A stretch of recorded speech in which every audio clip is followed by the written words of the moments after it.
Les compartía, además de dar la bienvenida, les compartía que estamos en la segunda y última sesión de este pequeño proceso de formación sobre resiliencia y en particular en contextos de emergencia humanitaria, ¿no? Nosotras saben que desde UNICEF trabajamos particularmente en el tema de migración y con el lente puesto en infancias y adolescencias, ese es nuestro mandato.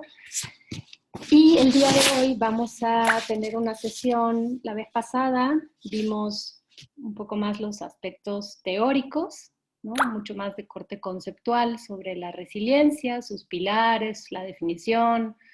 Vimos un video también. No me está Irma, estoy hablando muy bajito hoy, puede ser. Estoy cansada, debe ser eso. Me avisas, Irma, si va mejor. Voy a intentar subir la voz. Les, les quiero preguntar, si quieren poner en el chat, palabras clave que recuerden como para ir preparando la cabeza y estimular la memoria y prepararnos para la sesión de hoy. ¿Con qué palabras clave se quedaron de la semana pasada? Quienes estuvieron la semana pasada, que veo que hay muchos nombres y caras conocidas. Entonces, ¿qué se acuerdan? Y este es un grupo muy participativo siempre, así que les leo en el chat para ir conectando entre una sesión y la otra. Y esta que estamos.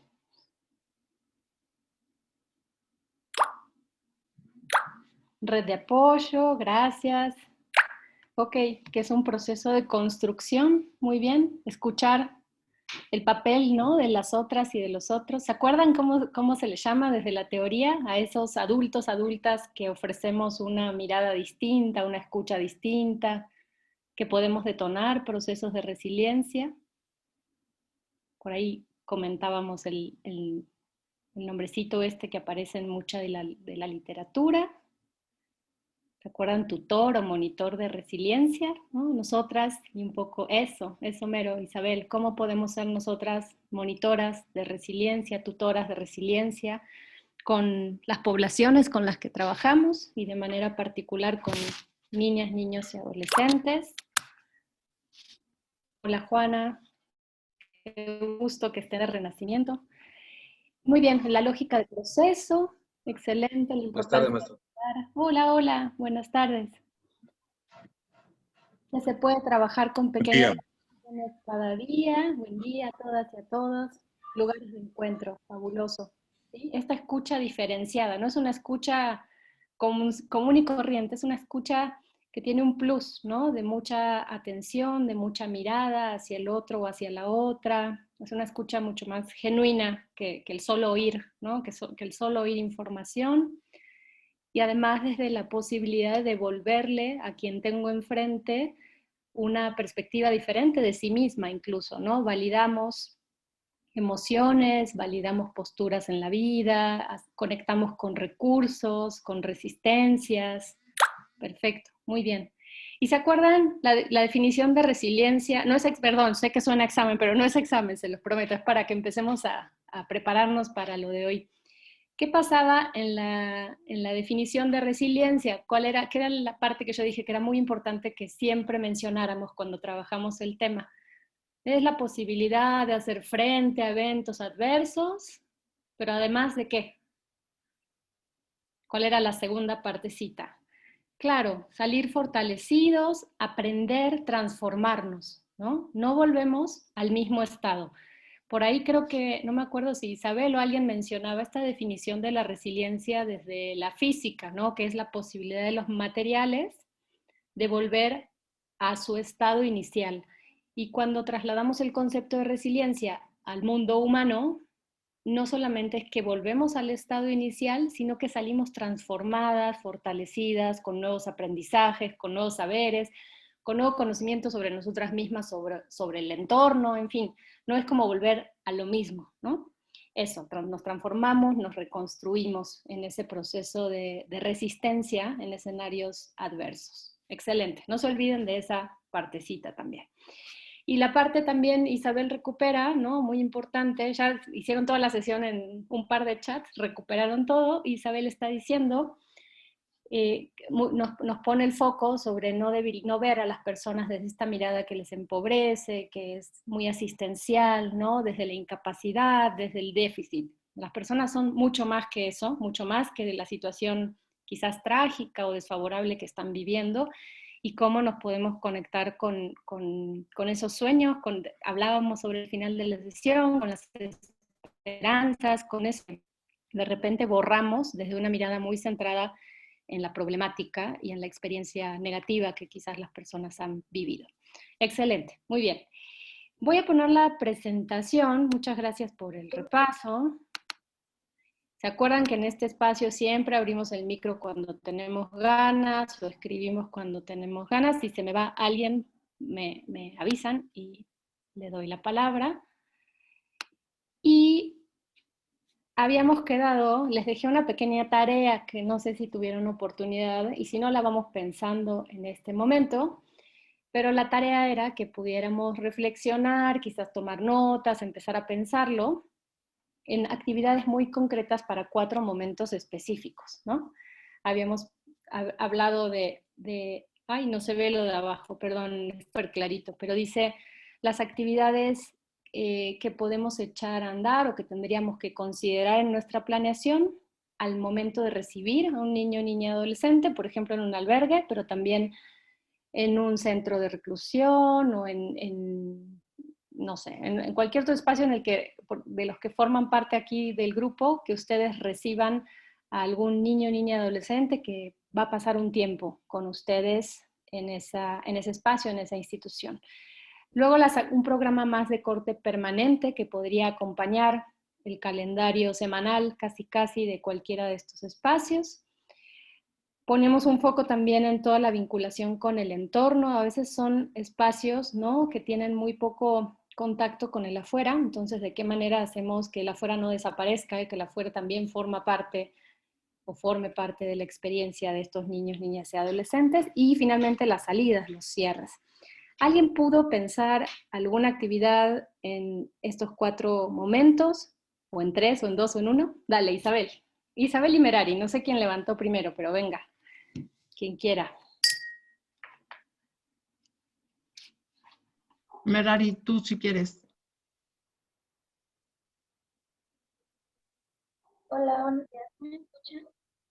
Muy bajito, Merari, o por lo menos. No sé si me logren escuchar ya. ¿Sí? Un poquito mejor, pero como si estuvieras lejito. Sí. Sí.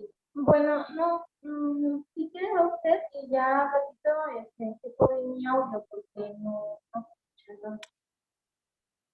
Sí, se escucha, o al menos yo te estoy escuchando muy mal. No logro identificar bien lo que dices. Si quieres, en el chat nos Ajá. compartes en lo que Isabel nos va compartiendo también qué pensó, qué estuvo pensando. Ok, entonces voy compartiendo y ella va. Sí, que nos Ok. escriban en el chat y ahora la leemos, pero si quieres tú nos vas compartiendo, Isabel. Bueno, está muy básico porque lo hice ahorita, hace ratito. Entonces, bueno, actividades para recibir a un niño o una niña o un adolescente. Bueno, un adolescente está un poco más difícil, pero se me ocurre un personaje, o sea, ya sea un títere o un muñeco o algo que converse con él y sobre todo le dé espacio para expresarse. Bien. Permanentes, digamos que en mi caso, yo trabajo en un comité de apoyo a pacientes psiquiátricos, entonces me imaginé el hospital psiquiátrico. Y ahí lo que pasa es que yo soy musicoterapeuta, entonces lo que pienso es tener unos minutos de musicoterapia en los que se haga una pequeña meditación de contacto interior para ver cómo se sienten y para agradecer, o sea, para ver algunas cositas de las que estén agradecidos. Luego, para lo de la interacción con el entorno, hay una dinámica que se usa en grupos que es la dinámica del reportero. Entonces, establecer algunas preguntas en las cuales pues, las personas del albergue le pregunten a las personas del lugar y las personas del lugar pregunten a las personas del albergue para irse conociendo. Y al final, bueno, una puede ser hacer un espacio, ya sea grupal o individual, en el que la persona vea qué se queda de haber estado ahí o de las dinámicas y qué quiere, ¿no? Y a lo mejor darles alguna cosa simbólica, algún como objeto pues que tenga un recordatorio de su fuerza o así.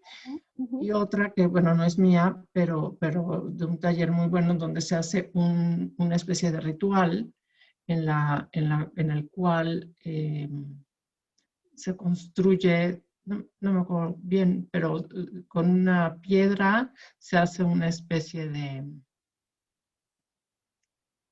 pues sí, de elemento de poder, digamos, para vencer el miedo. Entonces pueden llevarse ese objeto que construyen con una especie de ritual, ¿no? Que eso lo hizo un artista en algún momento. Y ya, esos son. Están buenísimas y creo que en todas has colocado y vamos a partir de lo que ustedes van compartiendo, construyendo elementos clave, ¿no? Isabel está, y ayúdenme las y los demás que la escucharon, pero yo estoy escuchando como mucha pertinencia en términos metodológicos, mucha adecuación a la forma en la que las niñas y los niños piensan y sienten, ¿no? Todo el desarrollo cognitivo y emocional de niñas, niños y adolescentes es totalmente diferente al nuestro, ¿no? Están en otra etapa. A veces pensamos que piensan igual que nosotras, pues no, o que gestionan el ámbito emocional igual que nosotras y tampoco. Entonces, creo que Isabel nos trae, por ejemplo, cuando habla de la parte de objetos o el títere, ¿no? Los objetos, la piedra, ¿no? Está trayendo en un objeto concreto, ¿no? Estamos trabajando con materiales concretos, además, todo el tema de muchas veces de arteterapia también que vamos a revisar ayuda mucho porque son materiales concretos que le ayudan mucho a los niños y a las niñas que están en una etapa de pensamiento concreto, justamente, ¿no? Ayudan mucho para la gestión emocional. Eso me parece muy adecuado de todo lo que estás diciendo, pero también conectas con imaginación, porque esos objetos que le puedo dar a las niñas y a los niños para que se los lleven, metafóricamente pueden implicar, ¿no? Como mucho poner en marcha aspectos de imaginación, de creación, y la musicoterapia me parece también un recurso, Isabel, fabuloso para quienes tienen la dicha de saber cómo trabajar de esa manera. Dale, dale. Muy rápido, yo tomo un diplomado de prácticas narrativas, que son una metodología y una metodología para trabajar con grupos y con personas en las cuales nos vamos más hacia las fortalezas. Y entonces, lo que se hace con las prácticas narrativas es transitar de los problemas, digamos, del individuo a como los momentos, las historias favoritas. Y en una ocasión, bueno, mi maestro nos compartió, por ejemplo, que le preguntaban a un niño que se fue a su casa como migrante, les dijo, bueno, ¿y tú qué haces para estar fuerte? O sea, ¿qué es lo que te ayuda? Y entonces el niño dijo, pues yo tomé unas hierbas de las plantas que me daba mi abuela y cada vez que estoy con miedo o algo, huelo esas plantas. Entonces, bueno, pues algo muy sencillo y eso es lo que nos sostenía. Sí. Bueno, maestra, estoy de acuerdo con la licenciada Isabel, eh, pero no sé si estamos de acuerdo dentro del núcleo, perdón, dentro de la esfera de la NNA, también se subdividen por etapas, ¿no? Porque pues unos mencionamos como migrantes, otros mencionamos en la etapa de desastres naturales, que pueden ser niños que tienen mamá y papá, aunque sean de la misma edad, como dicen, hay niveles, ¿no? Entonces tiene uno como visionario, como persona adulta y con conocimientos ya de lo que estamos llevando en estas materias, uno debe visualizar que no es lo mismo, aunque tengan la misma edad, es un niño de 7 años con esa etapa de migratoria, vienen más despiertos porque le han pasado sucesos, se hacen más fuertes. Un niño que ha tenido, por decir, en caso de desastres naturales, que se quede sin papá, le va a ser muy doloroso, la resiliencia le va a costar trabajo adaptarse. Entonces, también comparto la idea de licenciada Isabel, que me parece igual, pero no comparto la parte de eso. Tenemos que ver la forma desde que uno visualiza al niño o niña o adolescente, tenemos que prácticamente estudiar a la persona y decirle, este no lo voy a poder llegar por acá, tengo que utilizar otra metodología o inclusive, ¿cómo se dice? Improvisar, ¿no? Estoy Bueno, de- no sé si estoy... No, no, y ¿te llamas Zimmer? Perdón, no alcanzo a verte bien. Sí, Zimmer. sí, Inmer García. Bueno, muchas gracias por recordarnos algo en lo que creo que hemos insistido mucho. En cualquier espacio de capacitación estamos hablando más en términos generales, porque además acá vemos personas que trabajamos no solo con migración, me parece, ¿no? Con privación de libertad, hay otras poblaciones con las que ustedes están trabajando, incluso quizás no solo con niñas y con niños, ¿no? Puede haber gente aquí que trabaje con personas adultas. Entonces estamos dando como quizás categorías muy generales, pero siempre, en todo momento, la invitación es a que miremos a la persona que tenemos enfrente, como bien señalas, Imer, y que hagamos todos los ajustes, adecuaciones, porque incluso esa misma persona hoy puede necesitar algo y mañana otra cosa, ¿no? Tampoco es que tengamos una receta fija de que esto va a ser el plan que voy a hacer con este niño o esta niña en particular. Y otra cosa importante, que bueno que lo señalas, desde un lente interseccional, no solo miramos que, porque acá estamos diciendo niñas y niños, como si todos los niños y niñas fueran iguales, ¿no? O cuando decimos mujeres, no podemos homogeneizar el término mujer. Desde una perspectiva interseccional, ustedes saben bien que entonces yo tengo que mirar qué otras condiciones o qué otras capas de vulnerabilidad que quizás están atravesando a esa persona que tengo enfrente y que yo he llamado niño. ¿Qué tal? No es lo mismo un niño perteneciente a una comunidad indígena a un niño en un contexto urbano quizás. No es lo mismo una niña que vive con una discapacidad psicosocial, ¿no? Que es invisible y que no la estamos viendo quizás, a una niña que no vive con discapacidad. Entonces, todas esas otras capas o contextos de mucha pobreza, ¿no? De precarización, de movilidad, en fin, hay N cantidad de condiciones que seguramente tendremos que creo que estás colocando como el puntapié inicial, ¿no? De preguntarnos quién es esa persona que tengo enfrente y a partir de ahí cómo voy a desarrollar mis actividades, mi proyecto, mi programa. Sin duda, no olvidemos mirar eso que Imer bien nos está trayendo a cuento. Y creo que justo, qué bueno que lo dices, porque en general me parece que partimos en las instituciones muchas veces de tener ya como letra escrita en piedra los planes de trabajo, los proyectos, las actividades. Acá se hace esto, sin importar a quién tenemos adelante, ¿no? Entonces, hay niños y niñas a los que les gusta mucho patear balones y hacer deporte y otros que lo alucinan y prefieren sentarse a escribir, ¿no? Y escribir cuentos o leer y están mucho más vinculados a otras habilidades, gustos, intereses, como nos pasa a las personas adultas, además. Entonces, gracias, muchas gracias por hacer ese apunte y en realidad el ejercicio es eso, como empezar a imaginar cosas en términos generales y ojalá sean herramientas que nos podamos llevar desde los diferentes espacios y hacer las adecuaciones y los ajustes necesarios para nuestra población, para necesidades particulares. Siempre hablamos, ustedes deben haber oído, de este enfoque diferencial, ¿no? Que es lo que tenemos que ponernos. Trabajamos con enfoque de género, de derecha y enfoque diferencial. Es muy importante eso, que tiene que ver con lo que dice Zimmer. Gracias.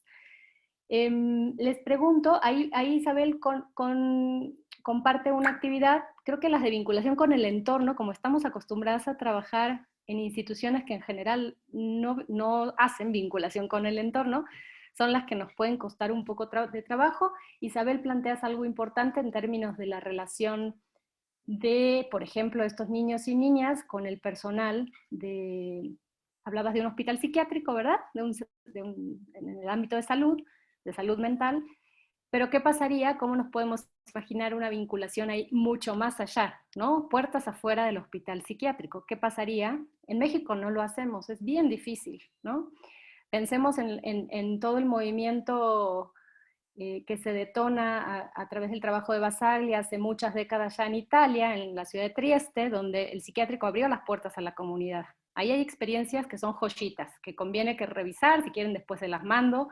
En México nos falta muchísimo, en la región, no es un tema de México, en la región nos falta un montón para llegar a modelos de espacios como las instituciones de salud mental que puedan tener un diálogo, una interlocución de ida y vuelta con los entornos, con el barrio, con la comunidad en la que están insertos, y eso está comprobadísimo que es altamente protector. O sea, no podemos seguir pensando en instituciones de puertas cerradas, como si fueran una isla en la que ingreso al niño 3 semanas, no lo aíslo de su contexto, si bien le va a recibir alguna que otra visita.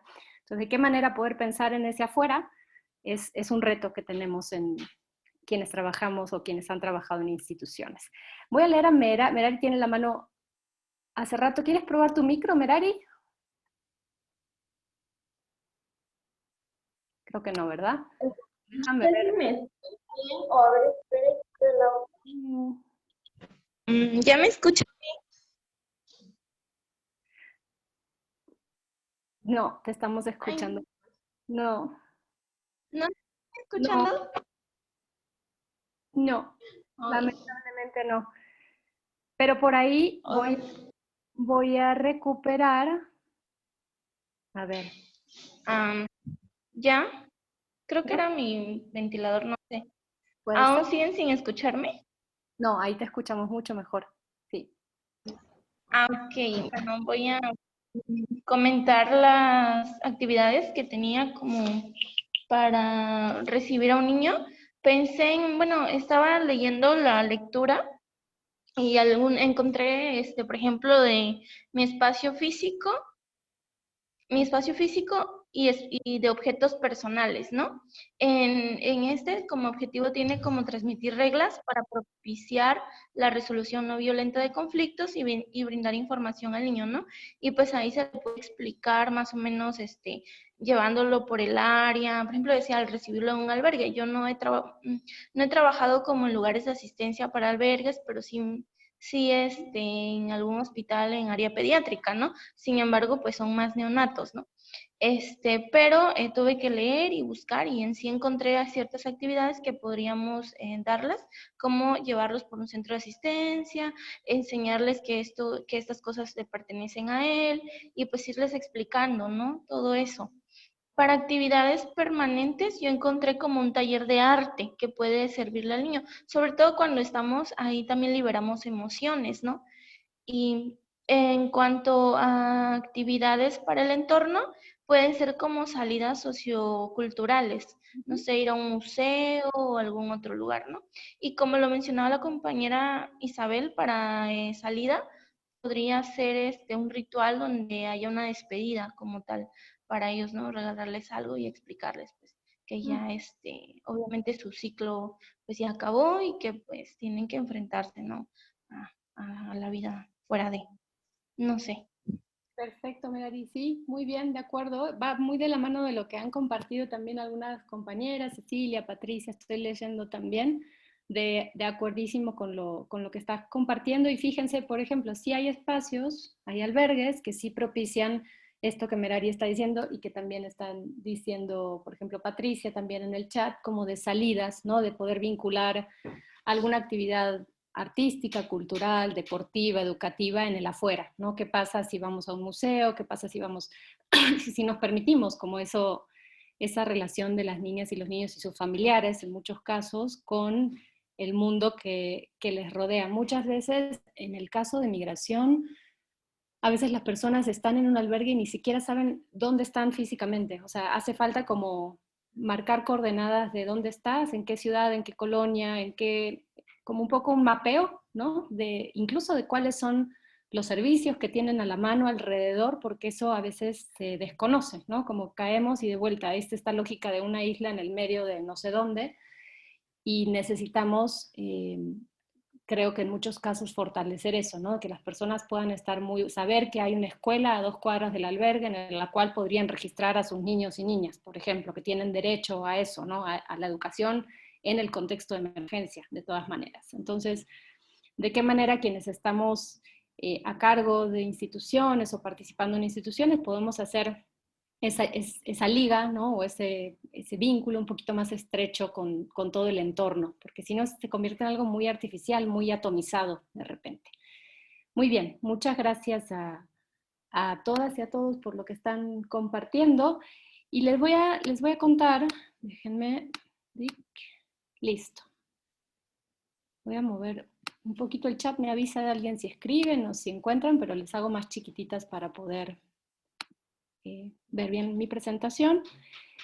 En el punto inicial de cómo recibimos a niñas y niños en contexto de movilidad, pero en otras situaciones también, ¿no? Lo que es muy importante, los niños y las niñas, ustedes saben los efectos psicosociales, los impactos psicosociales, ¿no? Del tránsito, ¿no? Para empezar a recordar que en muchas ocasiones están, la salida del país de origen también se vincula con situaciones muchas veces muy traumáticas o de violencias extremas, entonces, y en el camino suceden también otras tantas situaciones que pueden vulnerarles de manera importante. Entonces, sí es muy importante que cuando las niñas y niños llegan a nuestros espacios, hagamos todo lo posible porque se perciban como personas dignas, ¿no? Como sujetos de derechos, como personas que van a ser respetadas, como la sensación de que han llegado a un espacio seguro en el que van a ser cuidadas. A mí me gusta mucho la palabra hospitalidad. Creo que la sensación de llegar a un espacio en el que se sienten bien recibidas de manera hospitalaria y acogedora es importante, ¿no? Que no es un niño más que entra, un chamaco, un adolescente más que entra al centro de reclusión. O sea, reconocerles, ¿no? Como personas valiosas desde este piso firme seguro en el cual ya no van a ser violentadas, al menos mientras estén ahí, ¿no? No van a ser violentadas, violentados, ¿no? Van a tener estas condiciones básicas para una vida digna. Creo que es un mensaje bien importante a dar desde el inicio. Y también ayudar a hacer un poquito más chiquita la sensación de incertidumbre. En ocasiones no encuadramos mucha información con los niños y las niñas, no les preguntamos, no les dejamos que opinen y quizás nuestras intenciones no son malas, ¿no? A veces hasta son intentos por protegerles, pero sí es importante que consideremos que ellas y ellos tienen derecho a conocer información, ¿no? Sobre su propio proceso, o que si no la tenemos vamos a hacer todo lo posible por conseguirla, en fin, estar como en un proceso de diálogo. Si bien la horizontalidad con niños y niñas nos cuesta mucho trabajo, pero tampoco partir de esta premisa de que ¿para qué le digo si no me va a entender? ¿Para qué le digo si va a sentir feo y va a estar llorando aquí todo el día? En fin, hay que considerarles mucho más como interlocutores muy válidos frente a nosotras y a nosotros. Y, por supuesto, actividades de bienvenida y sobre todo de reconocimiento del espacio. En la lógica de reducir incertidumbre, eso a veces ayuda mucho porque les permite saber, bueno, este va a ser el espacio donde vas a dormir, acá colocamos nuestras pertenencias, esas coordenadas de vuelo básica que necesitamos todos cuando llegamos a un espacio nuevo. Vale mucho la pena que se destine un tiempo para eso, y no nada más de pásale, ¿no? Y aquí, ahí ves. Entonces, este va a ser tu espacio, este es tu, no sé, tu rincón donde vas a guardar tus productos de higiene y aseo, y aquí va a estar tu ropa, y esta es tu cama, y podemos ponerle un cartelito a la cama, no sé, como cualquier ritual o cualquier situación que permita que el niño o niña se vaya apropiando de ese espacio. Imer dice algo bien importante. Ok, espérame, estoy leyendo. Nancy, perdóname, Nancy, dices también preguntar de dónde vienen, no borrar su pasado, ¿no? Preguntar de dónde vienen y quizás qué se hace en ese lugar del donde vienen y cuál es, qué sé yo, la comida favorita en el lugar de donde vienen, y quizás organizar en algún momento la posibilidad de que ellos nos compartan, ¿no? En la cocina del espacio cómo es ese alimento tradicional que le encanta, en fin, cómo era su escuela en el caso de que estuvieran educados en un proceso de educación y demás, formal. Entonces hay mucha información de la historia, del recorrido de esos niños y niñas que podemos recuperar y que seguramente les hará sentir personas importantes, valiosas, que alguien está mirando mucho más allá de su condición de niño o niña migrante, no acompañado y demás. Importante la relación con otros y otras, ¿no? Los chicos y las chicas llegan a un espacio donde ya hay otros chicos y chicas, entonces ¿de qué manera podemos propiciar actividades de integración, de presentación, de aprecio, de generar confianza? Hay un montón, desde el marco de educación para la paz y los derechos humanos y educación popular, hay muchísimos materiales que tienen que ver justo con esto, con cómo vamos generando estas relaciones en los grupos, ¿no? Que nos permiten estar en espacios seguros, favorecer la convivencia, favorecer el desarrollo de habilidades psicosociales o socioemocionales en las personas y en el grupo en sí. Sirve mucho también para tener este piso firme, que seamos muy claras. O sea, lo que no podría pasar es, ustedes imagínense que las personas vienen de escenarios muy inciertos, con muy poca estructura, con muy poco piso firme en general, ¿no?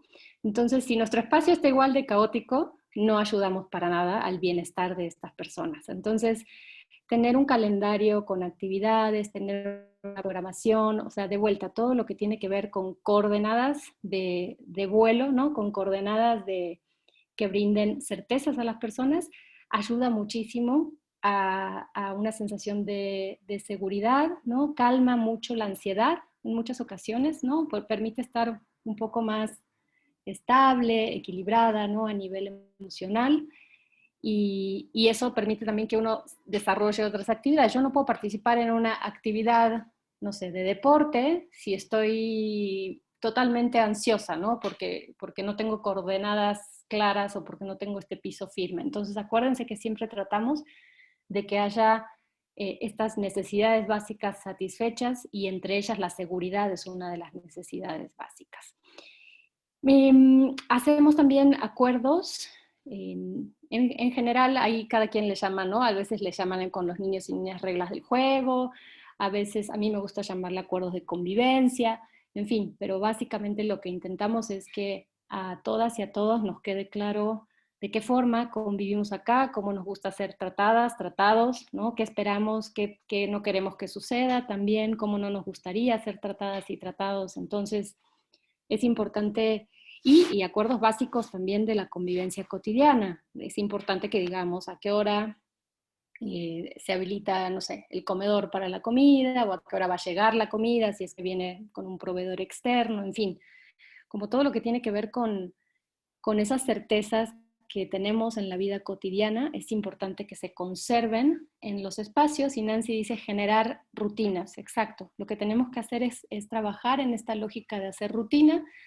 La rutina con límites además, ¿no? Nadie está peleado con la palabra límites. Los límites son muy importantes, también nos estructuran mucho a las personas, y a los niños y niñas ni se diga. Y la rutina permite eso, permite, acuérdense, esta metáfora del piso firme, ¿no? Es un piso en el que puedo pisar tranquila porque sé que no va a tambalear pasado mañana. Eso ayuda un montón, y también ayuda a recuperar una puntualizo en la palabra cierta sensación de normalidad, ¿no? De vida cotidiana. Ya no estoy caminando y no sé qué va a pasar ahora que crucemos por tal río, por tal puente, o sea, estoy en un espacio en el que hay rutina, y eso me conecta bastante con la vida, entre comillas, normal, cotidiana de cualquier persona. Hay horarios para despertarnos, hay horarios para hacer actividades lúdicas, hay horarios quizás para hacer actividades educativas, ¿no? También cierto horario, hay horario para los alimentos, en fin, ayuda un montón que seamos muy precisas con esa, sin caer en guiones rígidos, ¿no? Pero sí ayuda a que tengamos bastante el encuadre muy claro de nuestros espacios. En términos de... espérenme un tantito. Se movió esta, ahorita regreso. En términos de actividades permanentes, y les voy a compartir los materiales con los que nosotras habitualmente trabajamos en todo este tema de resiliencia, pero sí sugerimos algunas, ¿no? En estos ejes que creemos que son importantes. Trabajar, ¿se acuerdan mucho que la resiliencia está vinculado con la identidad, con reconocer mis propias habilidades, mis propios valores, mis propios intereses, gustos, de dónde vengo y hacia dónde voy, ¿no? En la lógica también de proyecto de vida. Entonces, hacer actividades que tengan que ver con que las chicas y los chicos nos puedan contar, hay un montón también, pero que nos puedan contar sobre ellas y ellos mismos, y a veces puede ser algo muy chiquito, podemos trabajar con dibujos, podemos trabajar con alguna actividad antes de hacer nuestra actividad central, con una actividad inicial de rompehielos que tenga que ver con contar gustos, intereses o algo en lo que soy muy buena, ¿no? Que yo me reconozco, Marina, como muy buena haciendo tal o cual cosa. Entonces siempre poder conectar con esa parte identitaria vinculada a fortalezas, desde luego, siempre, ¿no? A eso que nos hace únicas y valiosas, es muy, muy, muy importante. Hay otras actividades que tienen que ver, la identidad no se construye solamente por lo que yo me digo a mí misma y por lo que yo pienso de mí misma, sino por la mirada del entorno, ¿no? De los otros y las otras. Entonces, hacer actividades entre pares que favorezcan el reconocimiento de esos otros, la mirada distinta de esos otros y otras, el aprecio, ¿no? Estos testigos externos que me devuelven a mí una percepción que quizás ni yo misma imaginaba de mí misma, también ayuda un montón. Escritura de cartas, por ejemplo, ¿no? Escribirle cartas a algún compañero o compañera, hacer alguna actividad en la que todas y todos apreciemos alguna, seguramente ustedes conocen, ¿no? La de la silla del aprecio, como que vienen también desde diferentes enfoques de la psicología, pero en realidad el foco puesto en que podamos reconocerle a ese otro o a esa otra lo valioso que es, también contribuye al desarrollo de resiliencia en esa persona. Y en ocasiones lo que hemos visto es que cuesta trabajo a veces aceptar, o hemos mirado que a muchos niños y niñas les cuesta mucho trabajo esa parte en la que hay un otro que le devuelve una imagen muy positiva quizás, o muy desde las fortalezas y los lados fuertes, porque habitualmente no se miran de esa manera. Entonces, quizás pensar en algo que tenga que ver con el reconocimiento puede ser algo que podemos incorporar de manera permanente en las actividades que estamos realizando. Y desde la metodología que sea, lúdica, deportiva, artística, en fin, desde donde estemos, musicoterapia seguramente también, pero acá lo que tenemos que mirar más allá de la actividad son los grandes ejes que estamos tratando de impulsar o sobre los que queremos trabajar. La gestión o el manejo de las emociones es muy importante. Les pongo ahí, en el manual aparece el del lavado de coches, no sé si lo ubican, pero es como simular, estamos jugando a que es un lavado de coches, ¿no? Entonces las personas pasan y las gotitas que le tiramos en realidad son palabras, ¿no? Que estamos diciendo, eres muy fuerte, juegas rete bien al fútbol, me escuchaste algún día que necesitaba que me escuchara, me gusta tu silencio, me gusta tu paciencia, en fin. Entonces esas gotitas que tiran en el lavado del coche mientras va pasando el niño y la niña, es importante que involucremos al cuerpo también, ¿no? Idealmente, ¿no? Que no sea un círculo en el que yo le estoy diciendo al otro, la otra. Si podemos hacer algo que involucre lo físico, el cuerpo, tanto mejor me parece. También el tema de manejo de emociones, importante, acuérdense que es una obviedad en este grupo seguramente, pero yo sigo escuchando en terreno que muchas veces seguimos hablando de emociones positivas y negativas, ¿no? Entonces ha sido una lucha tratar de posicionar que no hay emociones negativas, ¿no? Las emociones son emociones, las sentimos todas, todos, ¿no? Son parte del ser humano.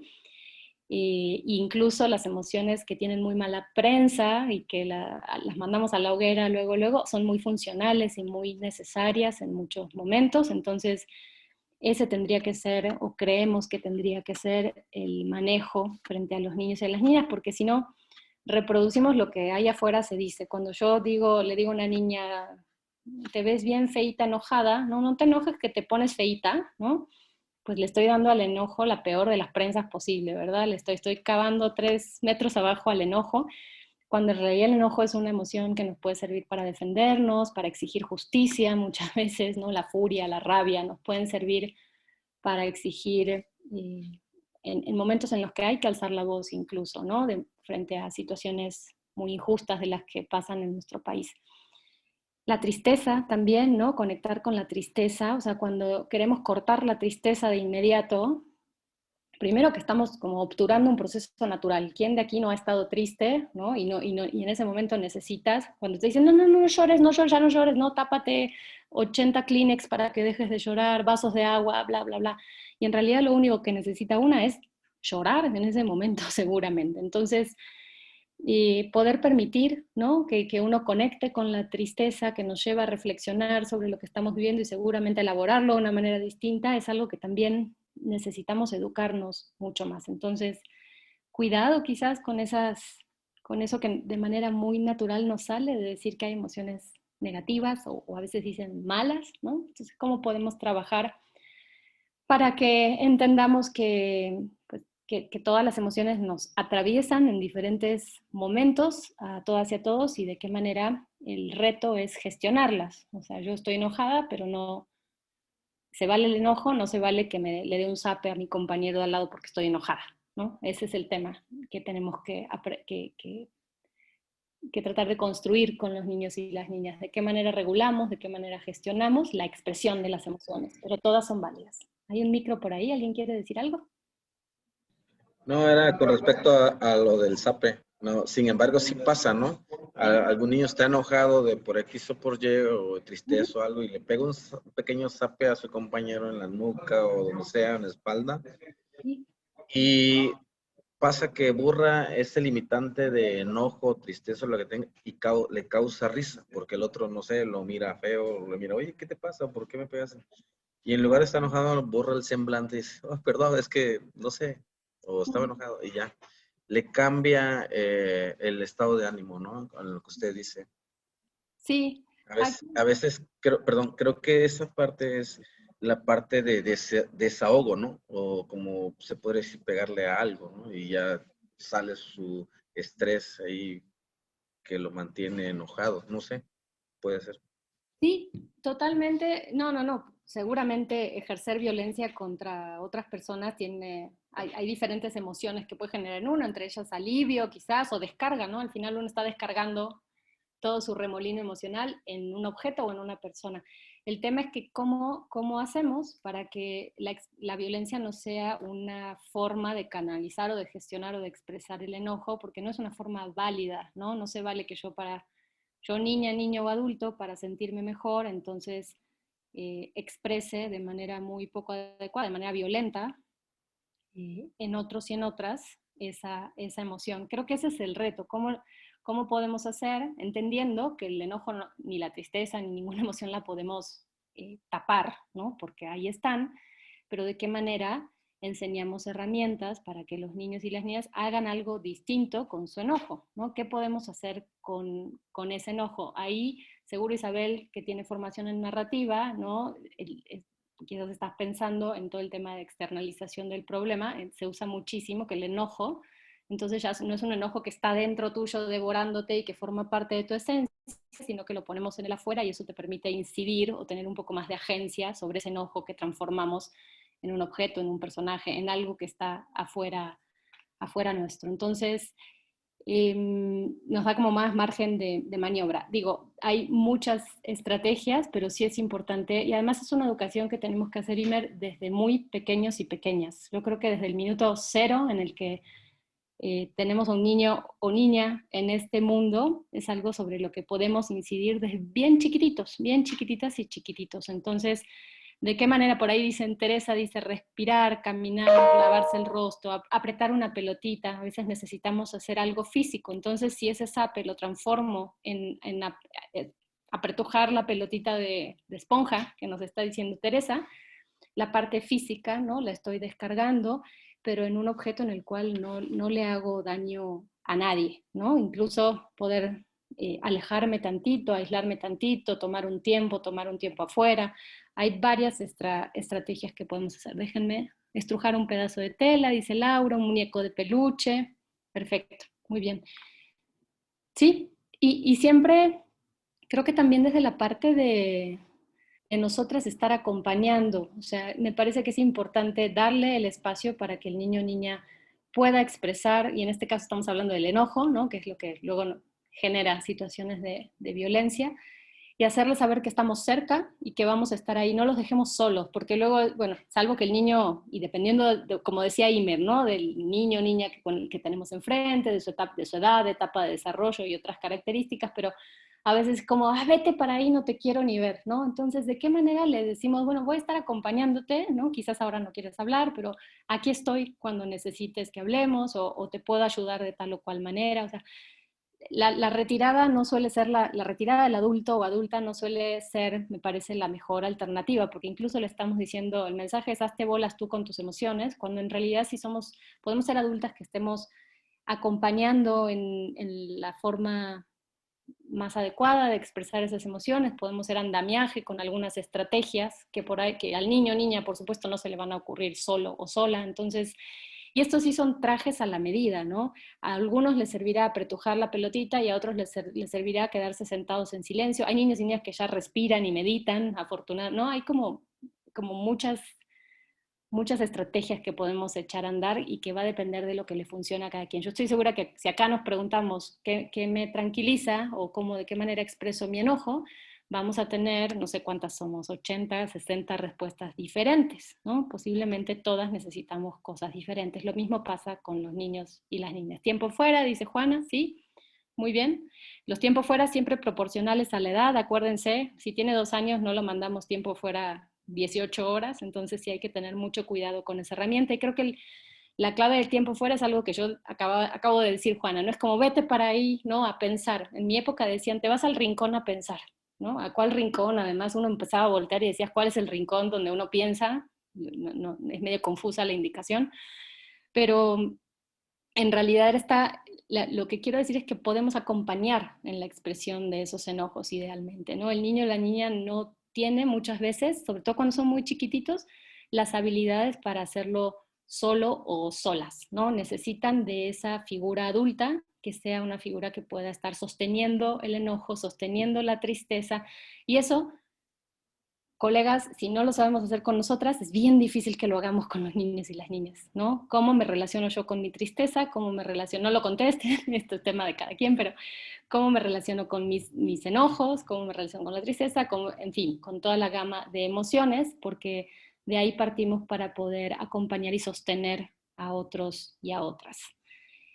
Y hay un ejercicio que tenemos en el manual que se llama la burbuja. Es de repente importante, seguramente ustedes al mirar a un niño o niña migrante identificamos muchos factores de riesgo, pero también hay muchos factores o hay factores de protección que no hemos visibilizado y que a veces con ejercicios tan sencillos como acá le pedimos al niño o a la niña, lo están viendo en la imagen, que se dibuje a sí misma, a sí mismo y alrededor una burbuja que tiene que ver con todo eso que le protege, que le hace sentir seguro, que le da calma, que le da tranquilidad, que le hace sentir bien. Adecuamos siempre el lenguaje al niño y a la niña según su edad, etapa de desarrollo y otras necesidades. Pero entonces esa burbuja que tiene el niño o niña empieza a conectar.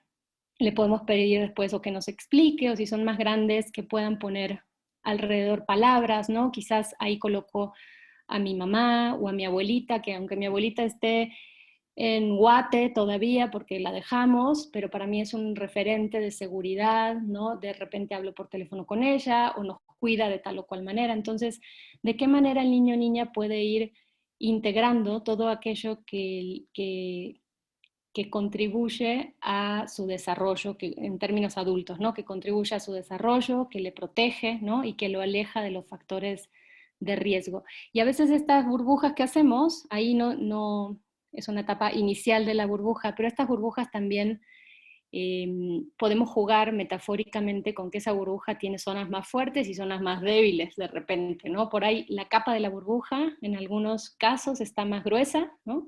Y en otros está delgadita, delgadita, delgadita, porque mis factores de protección no son tan no están tan presentes, ¿no? Necesito como reforzar. Entonces, pueden jugar con los dibujos siempre, ¿no? Que cada dibujo va a ser único. Por ahí algún niño o niña alguna vez hizo así como una burbuja súper cerrada y súper gruesa y no sé qué, porque se sentía muy cobijado y muy cobijada. Entonces podemos jugar con colores, con el grosor de la línea, con los tamaños también de la burbuja, con saber si esa burbuja cubre todo mi cuerpo o no cubre. Ahí cubre todo el cuerpo, pero ¿qué tal que no cubre todo mi cuerpo? ¿No? Es una burbuja que no siento tan presente o tan protectora. Entonces, todas estas técnicas son para que ustedes las puedan armar, desarmar de acuerdo con las personas o grupos con los que trabajan. También podemos hacer un trabajo de reconocimiento de la biografía, de la historia, ¿no? De este recorrido de un poco decían hace un rato, ¿no? De quiénes son estos niños y niñas, está muy vinculado a sus espacios de origen y a los, si tiene 10 años, a los 10 años previos que ha vivido o que no ha vivido aquí en México. Entonces, lo que ven a la derecha es un trabajo que hicimos en el 2017, ¿no? Que se llamó Los Caminos de la Vida, haciendo alusión a la canción que no sé si conocen, pero espero que sí.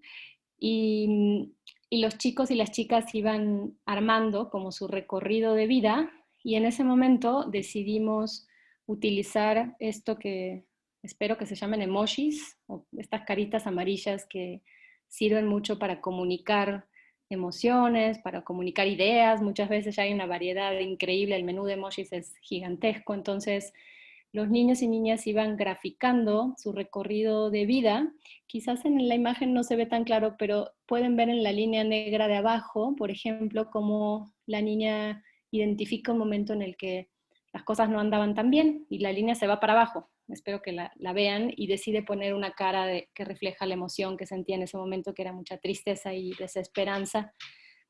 Pero en algunos momentos también la línea puede subir o el camino se hace más o menos sinuoso, más o menos lleno de baches, en fin, se juegan con metáforas de los caminos, ¿no? Que no son siempre lineales, que no son siempre derechitos como autopistas alemanas, en fin, son caminos más revoltosos. Entonces, ¿de qué manera los chicos van construyendo? Y hasta el final ponemos hacia dónde vamos, el futuro, ¿no?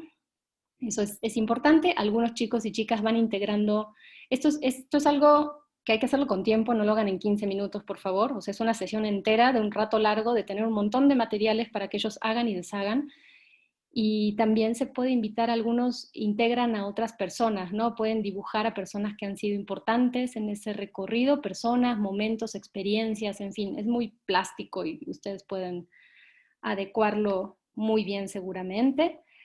Y les quiero mostrar también, bueno, ya les he comentado también esto, creo que ya múltiples veces de las 4 veces que nos dimos, que procura, no somos MP, no hacemos un interrogatorio, no estamos documentando un hecho de violencia, ni traumático, ni un delito, ni una violación de derechos humanos, no es nuestro papel. Entonces, no vamos a preguntar por la experiencia, ¿no? Siempre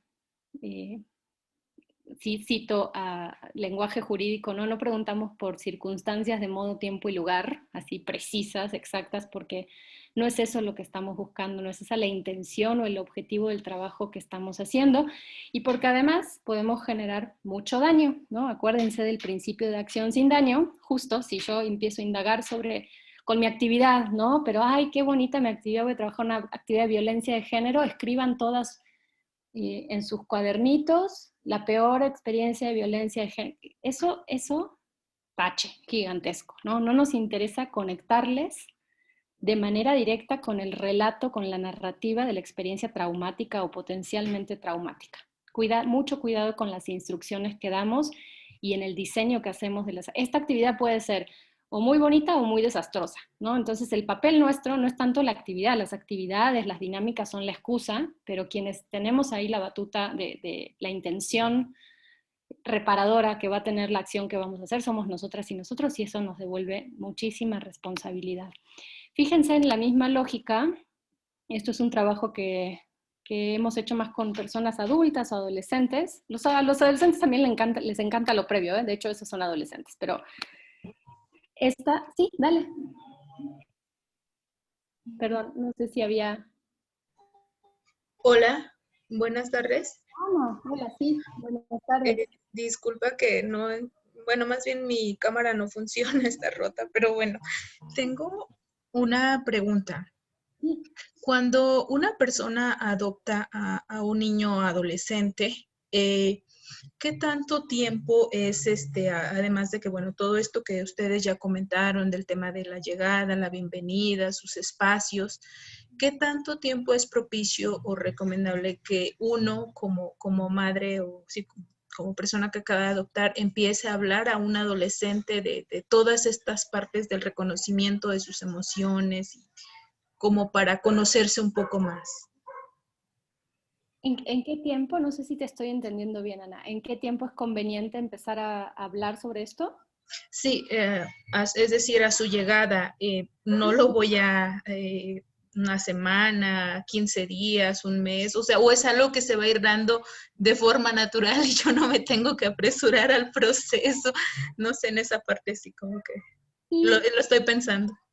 Gracias, Ana, por tu pregunta y por colocar algo que no estábamos mirando. Hemos hablado de migración, de privación de libertad, pero en fin, todo lo que estamos conectando, ojalá que a cada quien le sirva para sus propias situaciones, contextos personales, laborales, etcétera, ¿no? Entonces, está bueno lo que planteas. Creo que el tema es no tanto, a veces en espacios, en instituciones, sí hacemos estos trabajos más intencionados, ¿no? Hoy tenemos un taller y vamos a bla, bla, bla, y tenemos nuestra carta descriptiva y objetivos y bla, bla, bla. Creo que para los temas más personales, familiares, de vida cotidiana, en realidad más que sacar la conversación expresa de hoy son las 10 de la mañana y vamos a hablar sobre expresión de emociones, ¿no? Y bla, bla, bla, bla. Me parece que tiene que ver más con el modelado que hacemos en el día a día, con los espacios de diálogo que abrimos en el día a día, con el acompañamiento que le damos a ese chico o chica que está incorporándose a nuestra vida familiar, ¿no? En el día a día, más que con tematizar. A mí una vez un profesor me dijo es que no tematicen, no es como tematizar y hoy es el tema, hoy tema, 2 puntos, ¿no? Los derechos sexuales y hablaremos en familia en la mesa sobre derechos sexuales. Me parece que son conversaciones y sobre todo en el tema de las emociones, que se van construyendo en el vínculo cotidiano y que muchas veces las personas adultas modelamos. Si yo, lo típico también, esto es seguramente muy obvio para ustedes, si yo soy una mamá que jamás en una mesa familiar jamás expreso cómo me fue en el día, qué pasó en mi trabajo, cómo me hizo sentir esa respuesta de mi jefa, o lo preocupada que puedo estar porque tengo que preparar el taller para ustedes, no sé, X, cantidad de cosas en la que una está diciendo, no estoy diciendo hoy el tema en esta mesa son las emociones, pero estoy colocando en la mesa, ¿no? Estoy mostrando, modelando de qué manera puedo expresar emociones y que eso es válido, ¿no? Hoy fíjense, ¿no? Corazón, que hoy sí sentí mucho enojo, ¿no? Cuando me devolvieron un material y estaba todo chueco, pero entonces tenía tanto enojo que estuve a punto de mandar un correo, ¿no? Terrorista, diciéndola, y de repente me tomé un tiempito y logré, ¿ustedes qué hubieran hecho? ¿Hubieran hecho algo distinto? ¿Se les ocurre? ¿O cómo me podrían haber ayudado? En fin, son conversaciones que creo que a nivel familiar, y ahí por favor abra micrófono quien quiera, me parece que lejos de tematizarlos forman parte de la vida cotidiana. Lo que sí diría es que el tema de gestión emocional es algo que tendría que estar recorriendo desde el minuto cero en el que tenemos contacto con otros y otras, y en particular con niñas y con niños. O sea, no es como después de un mes, y quizás no hace falta como algo tan protocolarizado o tan planeado, sino que yo te sugeriría que lo integres en la vida cotidiana. No sé si estoy siendo clara o si alguien que sea cuidador, cuidadora, mamá, papá, responsable de cuidado de crianza nos quiere ampliar un poco.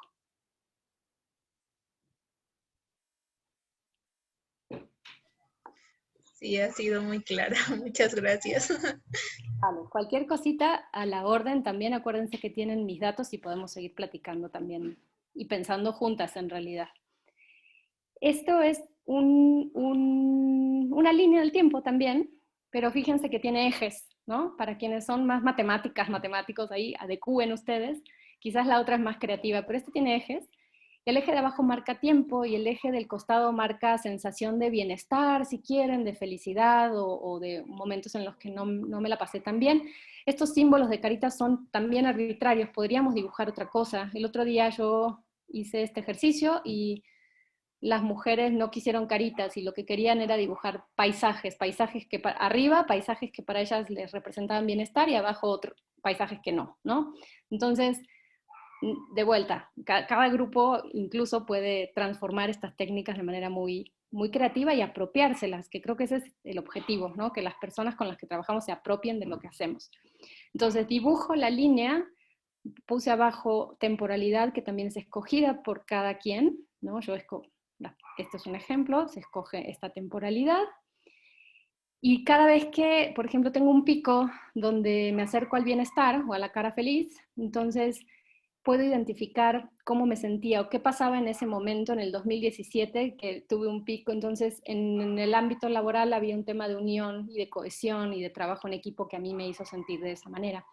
Pero de repente la sobrecarga de trabajo y los tiempos limitados que teníamos, y ¿no? El reloj como de Alicia en el País de las Maravillas, ¡pum!, nos tiró para abajo, ¿no? Acabando ese año. Y de repente hay más, ¿no? Como mucho más caída precipitada, y en ese momento sentí miedo y soledad, ¿no? Y empezar a jugar con estas líneas del tiempo en las cuales le agregamos además palabras o dibujos que representen qué estaba pasando, cómo nos estábamos sintiendo y demás. Y lo bueno de este ejercicio es que a veces podemos invitar de manera mágica y con ayuda de la imaginación a que si yo esta línea que ustedes están viendo la invierto, ¿no? La podemos invertir y pensar entonces que en ese momento que fue muy difícil, muy adverso, algo pasó porque salimos de esa situación de tocar fondo.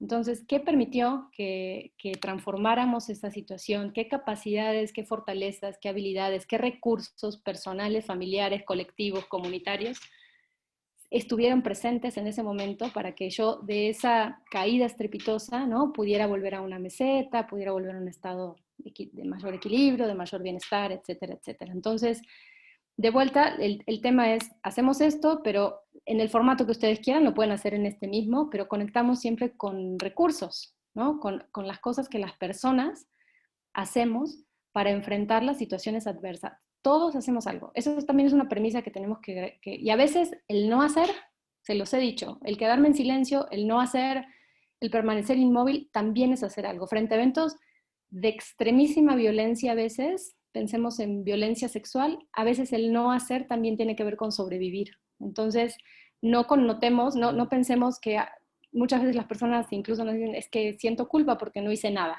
¿no? No hice nada, no hice nada, no hice nada.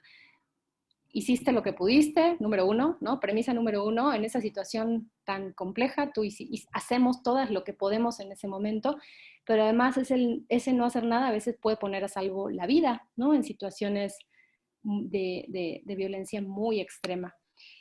Los temas de vinculación con el entorno, esto que les decía que supone un reto en nuestras instituciones que a veces trabajan con lógicas de hace muchas décadas atrás, me parece, en la cual se pensaba estas instituciones más de puertas cerradas. Entonces, necesitamos, ¿no?, la interacción, en este caso de niñas y niños, de manera muy activa, muy protagónica, y además no una vez al año, no una salida a comer hamburguesas una vez al año y nada más. O sea, necesitamos que sea un proceso, ¿no?, en el que lo consideremos en la agenda de trabajo institucional del espacio del cual formamos parte. Entonces, esto permite también que los niños y las niñas se vinculen con esta categoría de proyecto de vida. Me miro quizás de repente en espacios en los cuales puedo descubrir cosas que me interesaría hacer, me pienso, ¿no?, con posibilidades a futuro, puedo imaginar qué quiero ser cuando sea grande, como decíamos, cuando éramos chiquitas, chiquitos, y empezar a trazar metas personales a futuro, conectar con habilidades propias, entender que somos ciudadanos, ciudadanas, que tenemos derecho a un rol muy protagónico, y conectándonos también con esas destrezas que podemos tener, que tenemos todas y todos. Entonces, les quiero mostrar, es muy bueno si en nuestros espacios tenemos actividades al interior, quizás mucho de lo que estamos diciendo ustedes ya lo hacen, y quizás lo que nos falta es reforzar esta patita, ¿no?, de cómo vinculamos con ese entorno. Y entiendo que hay que quizás quienes trabajan en cárcel me van a decir, ay Marina, pero ¿cómo lo hacemos si están privados de libertad, ¿no? Entonces, les quiero compartir algunos ejemplos. Esto es un ejemplo que se hace justo con privación de libertad. Hay un colectiva que se llama Pájaras entre Púas de Chile, si mi memoria no falla, y hacen muchas actividades que tienen que ver con vincular a las mujeres que están privadas de libertad con el afuera. En este caso son siluetas que se trabajaron al interior, ¿no? Y pueden pensar en el tema que quieran, de vuelta. La dinámica, el ejercicio es la excusa para los contenidos que nosotras tengamos ganas de intencionar o que ese grupo en particular necesite. Entonces, se trabajan las siluetas.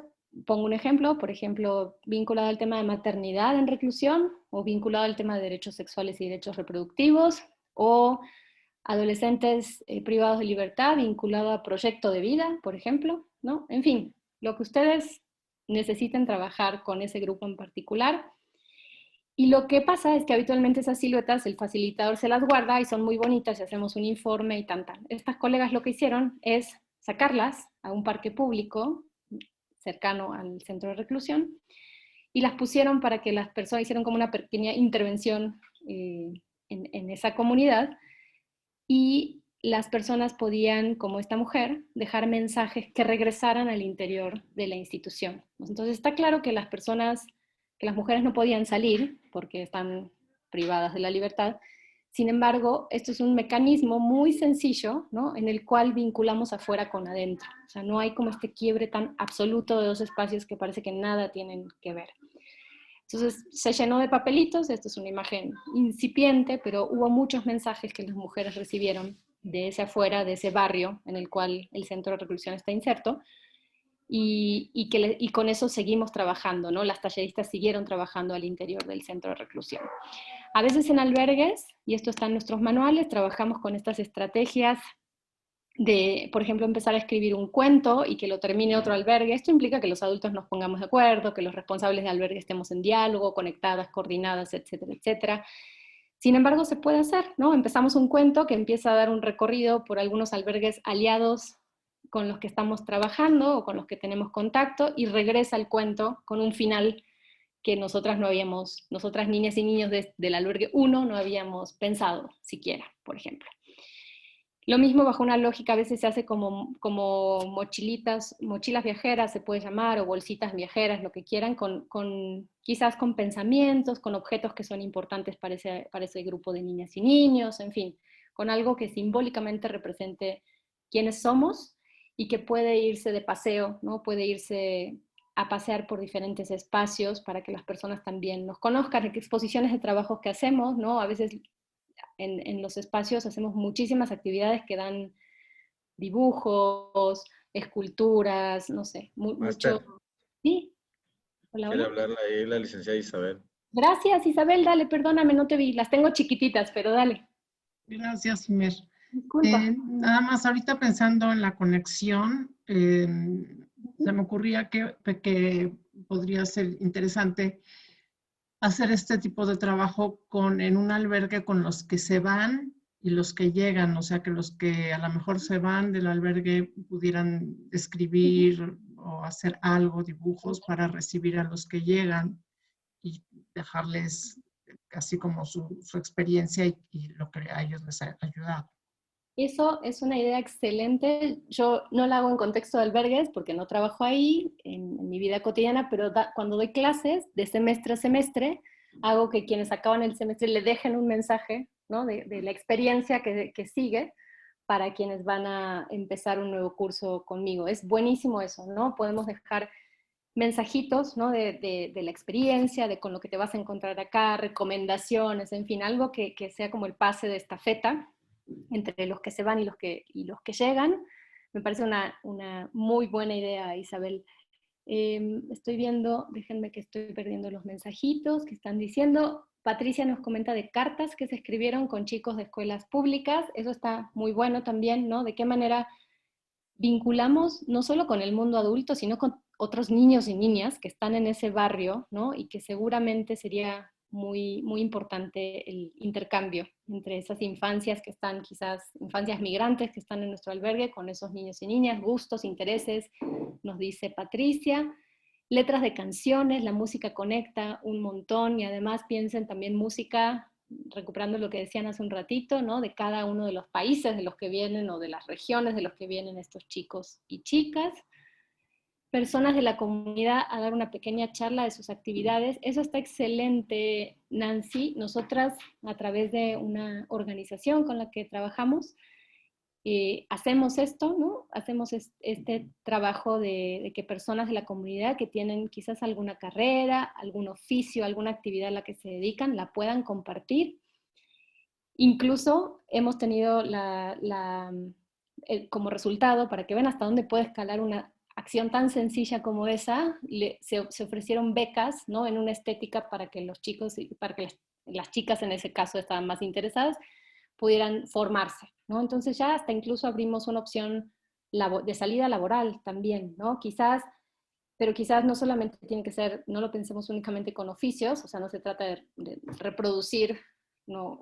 O pensar que los chicos y chicas no quieren seguir estudiando, ¿no? Siempre pensemos en la educación como un factor protector o el factor protector por excelencia para las niñas y los niños, entonces podemos vincular, qué sé yo, hemos tenido antropólogos hablando con niñas y niños y contándoles de qué va la antropología, ¿no? Y eso puede despertarnos muchas inquietudes que seguramente impactarán o afectarán nuestro proyecto de vida. Hablan también visita de alumnos a centros de reclusión, en intercambio de experiencias deportivas, claro que sí, muy bueno eso, Patricia, qué bueno. Y grupos de autoayuda y religiosos en los centros penitenciarios de adultos, claro que sí, sí, como abiertos, ¿no? En tanto a las personas les hagan sentido esas estrategias, adelante, fabuloso, vincula un montón. Hay esta página que les digo que se llama Pájarox con X, ya vieron cómo se escribe, Pájarox entre púas, está de súper fácil acceso.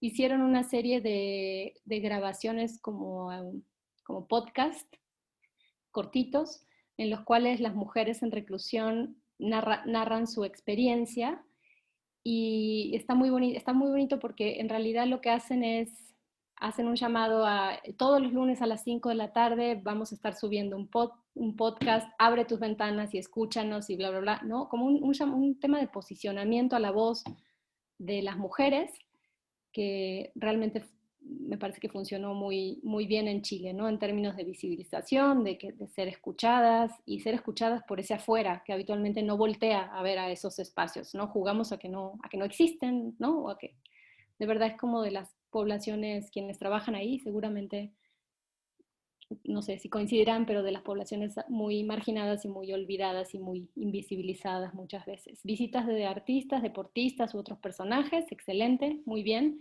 Eso prende el foco, ¿no? De intereses, de cosas que un poco a modo de mentoría, ¿no? De hacia dónde quiero caminar.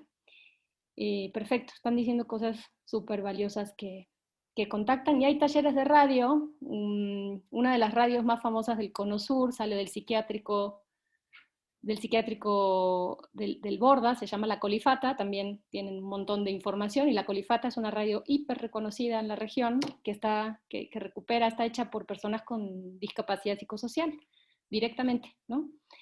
Entonces, el tema de armar radio, si la infraestructura, eso sí es un proyecto un poco más ambicioso, si quieren, sobre todo para quienes no sabemos cómo se hace eso, pero forma parte de las buenas prácticas que vemos en la región para vincular adentro con afuera.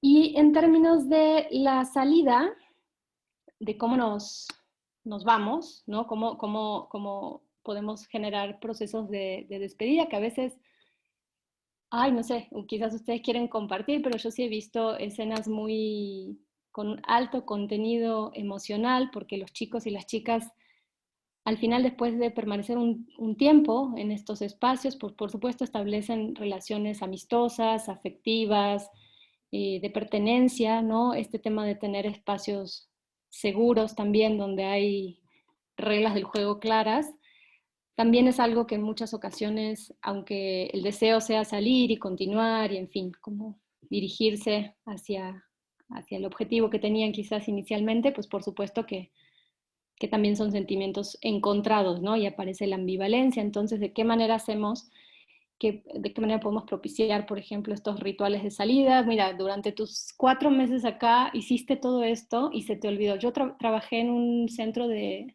privación de libertad de niñas, bueno, adolescentes, y justo al acabar el proyecto lo que hicimos fue, como trabajamos muchas sesiones y con diferentes recursos, ahí sí hicimos todo lo que se les puede ocurrir, hasta un huerto urbano.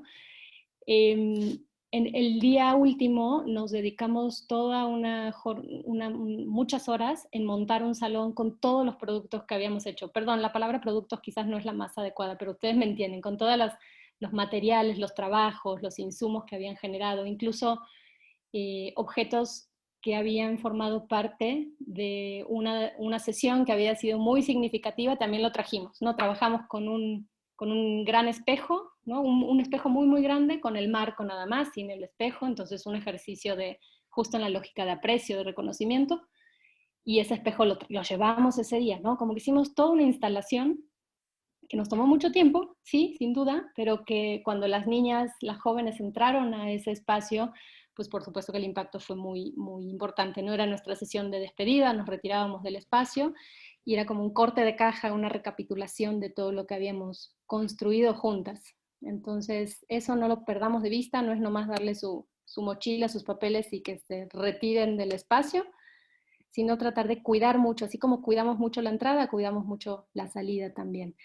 Y con una lógica de poner el foco o el énfasis a futuro, ¿no? De qué manera podemos construir la idea de futuro, reforzar, porque ya la veníamos construyendo, pero reforzar un sentido de mucha esperanza hacia lo que sigue en la vida de ese niño, de esa niña. Esto es un ejercicio que también creo, Isabel, que en la narrativa se usa bastante, me lo han compartido colegas narrativas incluso, que se llama el árbol de la vida, y en realidad de vuelta cada quien lo hace, lo pueden adecuar, lo pueden adaptar y demás. Pero, y acuérdense, no hacemos esto en 15 minutos, ¿no? Premisa básica, todo necesita un tiempo de procesar, de ir y venir, de darle pensadas, de reflexionar solos o en colectivo. Entonces, si van a hacer cualquier actividad de estas, que sea de verdad muy planeada y con el tiempo que amerita, y pensando de una lógica de proceso y no de producto. Hagan un árbol en 15 minutos. Entonces, fíjense todas estas preguntas, ¿no? Que habitualmente se colocan en el árbol. Quizás, y estoy trabajando con niños y niñas muy chiquitas, como decía Imer, entonces quito, no hago 18, no hago 6 preguntas, ¿no? Puedo hacer 3 muy puntuales. Entonces, de vuelta, es una herramienta que ustedes pueden ir acomodando a los grupos con los que trabajan. Y ahora les quiero mostrar esto, porque creo, déjenme que dejo de compartir, porque quiero charlar con ustedes de un tema. Bueno, primero, ¿hay algún comentario sobre esto de las actividades? Porque vamos a pasar a otro pedacito, entonces quisiera saber si alguien tiene algún comentario del tema de actividades. Déjenme. Sí, Merari, gracias. Fíjense, vuelvo a compartir porque les quiero mostrar. Aquí tienen, bueno, además de mi correo, que creo que ya lo había compartido, no terminamos, no se asusten. Ahora seguimos con otra cosita, pero no quiero cerrar el tema de detonar procesos de resiliencia con niños y con niños, compartiendo estos 2 materiales. Forman parte de una cajita de materiales que hicimos desde UNICEF, lo hizo una colega que ahora está en Tijuana, muy, muy buena, que trabaja mucho con arte, ¿no? Partiendo de que el arte muchas veces nos permite, ante eventos límite, ¿no? Eventos que son un parteaguas en la vida de las personas y que a veces no alcanzan las palabras para nombrar, o sea, no tenemos palabras. Yo no sé si a ustedes les ha pasado, pero a veces uno dice, no tengo palabras para nombrar esto, ¿no? Entonces ahí el arte sale al rescate, cuando no hay palabra, cuando estamos frente al horror, frente a lo innombrable, frente a lo que no tiene palabra, el arte nos sirve un montón. Y acuérdense que en el mismo sentido de lo que hemos hablado, cualquier proceso que hagan con arte, no nos importa el producto final. No me importa que la manzana sea roja y el árbol tenga una copa verde y perfectísimamente dibujado. O sea, lo importante siempre es el proceso de construcción. Estos manuales están en línea. Si ponen en el buscador Children on the Move, está en inglés, pero son 4 manuales que están en español, o pongan estos nombres de los manuales y aparecen y se detalla, ¿no? Hay fichas de trabajo para que puedan tener el ABC, el paso a paso de lo que hoy compartimos de manera un poco más esquemática y rápida. Y ahí tienen mi correo y el correo también de la responsable de salud mental y apoyo psicosocial, Aurora, que no ha podido estar con ustedes, pero que ojalá en algún momento pueda acompañarnos. Ay, ¿Sí? perdón, rapidísimo, María, ¿podrías repetir lo que tenemos que meter para los manuales? Children of the... La mejor manera de encontrarlos, déjenme que se los pongo acá, o como yo los encuentro siempre más fácil, es si ponen Children on the Move México, se abre una página y en el costado derecho están las ligas, 4 ligas para descargar estos 4 manuales en español. Y los manuales son hechos por UNICEF en coordinación con ODI, que es una organización en México. Ahí está, mira, Merari es rapidísima. Ya, ahí gracias, Merari. Y está, incluso hay uno de los manuales tiene estrategias para entrevistar, ¿no? Para entrevistar a niños y niñas, detallan mucho cómo es el desarrollo cognitivo y psicoemocional de las niñas y los niños, y qué ajustes tenemos que hacer los adultos frente a eso, cómo preguntar, ¿no? Cómo entrevistar. Hay un apartado importante destinado a adolescentes, porque desde luego, ahora estamos hablando de niñas y niñas y quizás más de los chiquitos, ¿no? Pero los adolescentes y las adolescentes a veces los perdemos del radar cuando quienes hemos estado en situaciones de emergencia, de que ya se montó el albergue y todas las organizaciones salimos a hacer actividades, las instituciones y demás, hemos mirado que muchas veces no hay actividades tan específicas para adolescentes. Miramos a los más chiquitines, pero para adolescentes parece que están en el limbo, ¿no? No son ni los adultos, o pretendemos que se sumen actividades de muy chiquitos y les infantilizamos o los tratamos como más peques, entonces nos miran y nos voltean a ver como, ¿qué te pasa? O en las de adultos, y tampoco son adultos, es una etapa de desarrollo muy puntual con necesidades muy puntuales y cuesta un poco de trabajo de repente que nos encontremos con estrategias pensadas para ellos y para ellos con este enfoque diferencial. Pero sí, ahí están los manuales y hay apartados destinados para adolescentes también. Y les quiero preguntar, bueno, algo más con el tema de resiliencia con infancias, actividades, en lo que voy poniendo el video que quiero que vean. ¿Alguien que quiera comentar algo? Pues para mí todo está bien, todos los comentarios son aceptados igual. Muchas gracias. Vale. Déjenme que estoy poniendo el video. A todos. Yo soy la... Listo. Bueno, dicen que en el chat todo bien. Gracias, gracias. Gracias, Merari, por tu aporte ahí, rapidísimo. Una parte que a mí me parece importante que en general no hablamos, ustedes saben que cuando las personas que trabajamos en relaciones de apoyo, de asistencia, aunque no me encanta la palabra, pero como que estamos brindando apoyo, cuidados muchas veces, ¿no? A otros y a otras que están viviendo de manera directa las situaciones adversas, de violencia, de violaciones de derechos, en fin, bla, bla, bla. Es muy conocido desde hace muchas décadas, hablamos de la importancia de los efectos que tiene eso en nosotras y en nosotros como trabajadoras y trabajadores, y la importancia de lo que se ha llamado cuidado del cuidador, ¿no? Hay muchísimo material que nos habla de la importancia de que nosotras podamos estar alertas a todos los impactos que pueden hacerse presentes cuando estamos en una relación de cuidado, de asistencia, de apoyo, de acompañamiento a personas que le están pasando muy mal, y entre ellas niñas y niños. ¿Cuáles son esos efectos? Si yo les preguntara, ¿no? Quienes estamos en este terreno tan árido de la violencia contra diferentes grupos de población, o de las violaciones de derechos, o trabajando en contextos que de verdad son adversos, ¿qué efectos, ya hablamos de lo de los niños y niñas, pero qué efectos hay en nosotras y en nosotros? chat o micrófono, lo que quieran.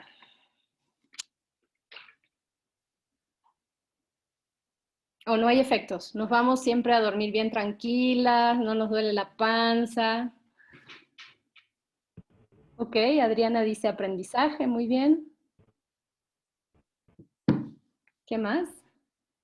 Alguien a veces no ha podido dormir porque se queda pensando en ese caso, en ese niño, en esa... ¿Me escuchan? ¿Me escuchas? Sí, perfecto. José, adelante. Uy, se fue por completo. Tienes apagado tu micrófono, licenciado. José. Ajá. Uy, no, no hay... ¿Ya me escuchan a mí? Ahí mucho mejor, gracias. Bien, es que estaba Enrique intentando hablar. Bueno, indudablemente que sí.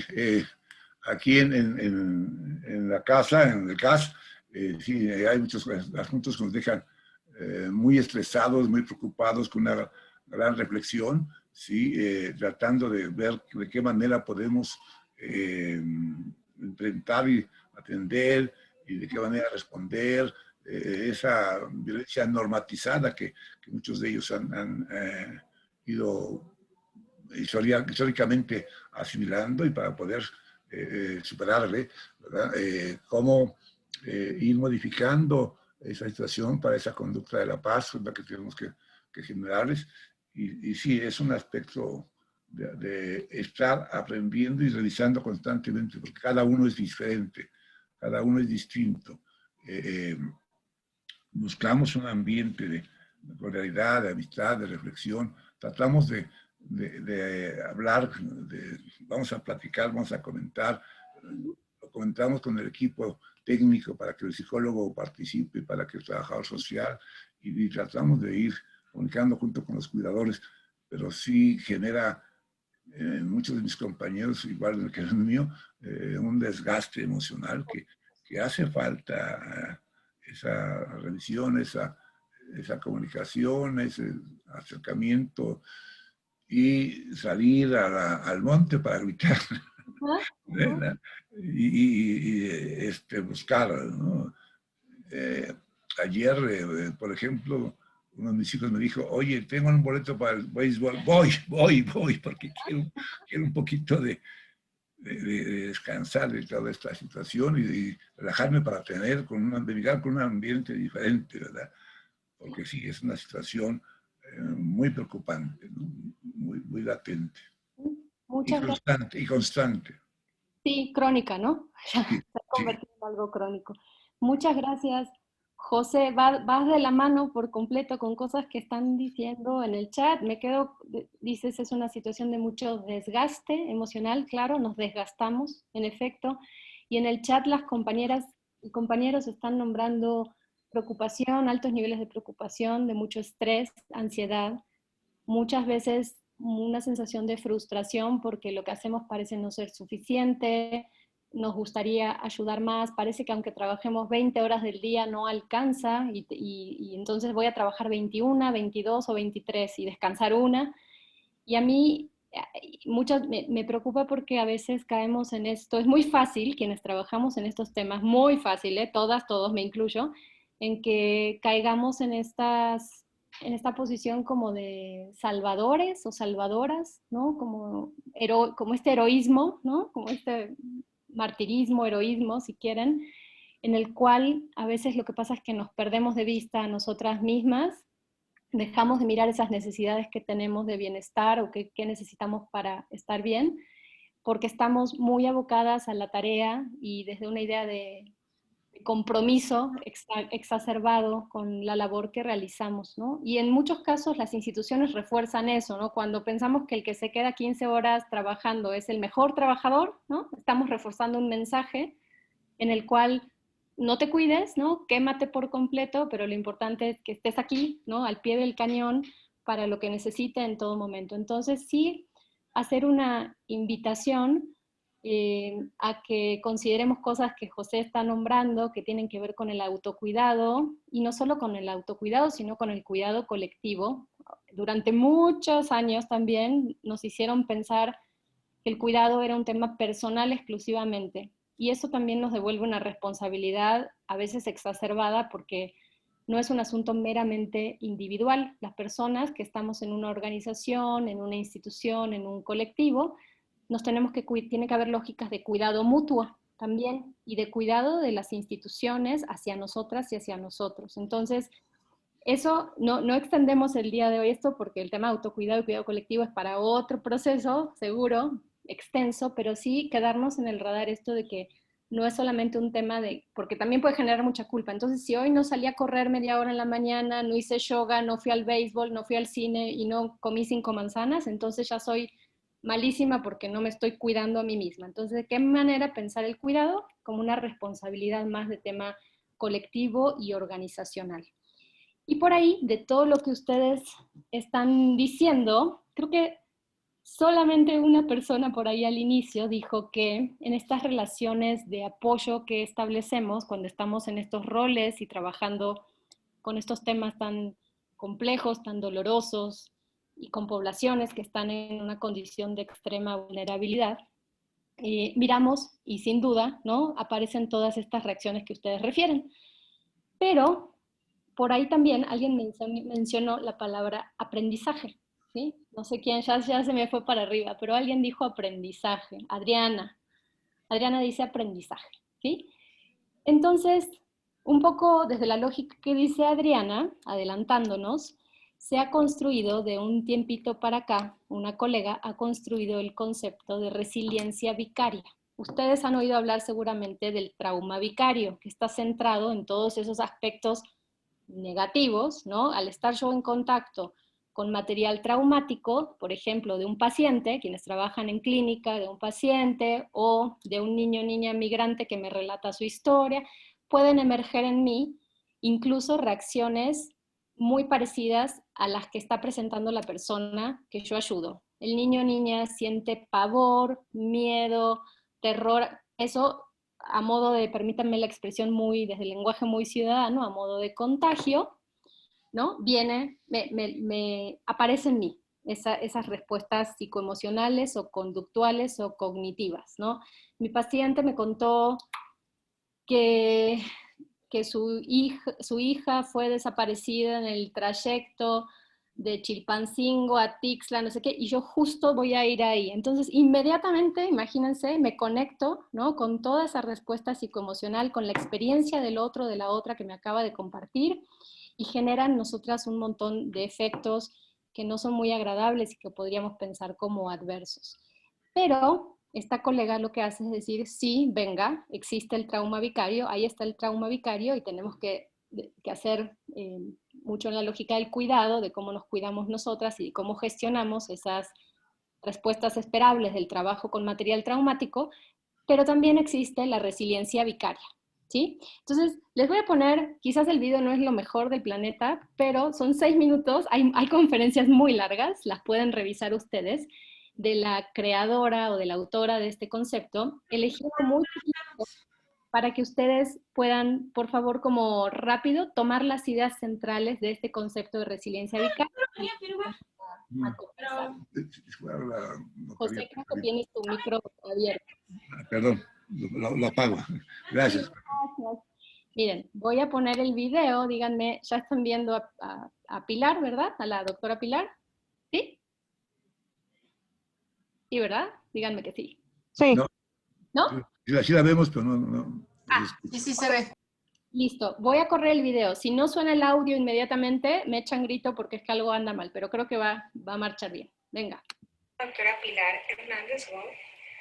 Y en estos pocos minutos voy a contarles qué es la resiliencia vicaria.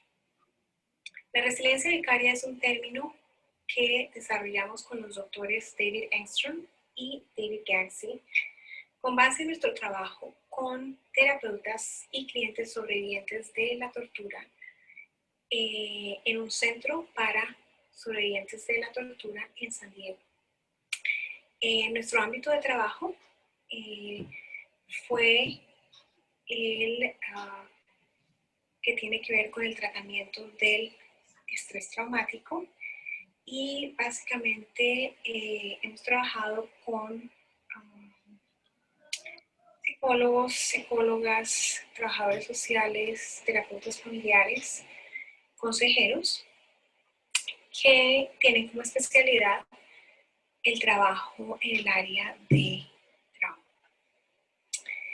En nuestro trabajo de supervisión y de apoyo a los terapeutas, así como en nuestro trabajo terapéutico, nosotros empezamos a notar que aparte del impacto negativo que a veces se da en el trabajo terapéutico,